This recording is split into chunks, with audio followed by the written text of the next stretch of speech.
బుక్కపట్నంలో జన్మించిన అమ్మవారిని ఇటు ప్రక్కన గూటిబయలు ఇక్కడ బాల వీరయ్య అనేటువంటి వ్యక్తికి అమ్మవారినిచ్చి వివాహం చేశారు.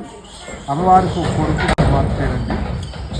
కొంతకాలానికి అమ్మవారి భర్తకు ఒక భయంకరమైనటువంటి కుష్టి వ్యాధి చేత పదే ప్రత్యక్ష దైవంగా భావించి 5 సంవత్సరాలు సేవ చేసిన అది నయం కాక భర్త చనిపోవడం జరిగింది.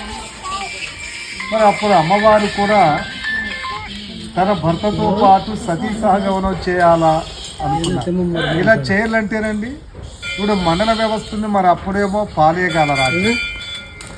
ఒక చిన్న అవసరమైన ఆ ఏరియా పాలేగారి యొక్క అనుమతి ముఖ్యం కనుక మనమున్న ఈ ప్రాంతం అండి కొక్కంటి పాల్యం అని పిలిచేవాళ్ళు. సతీ సహగమనానికి అనుమతించమని ప్రార్థిస్తే పాలేగారు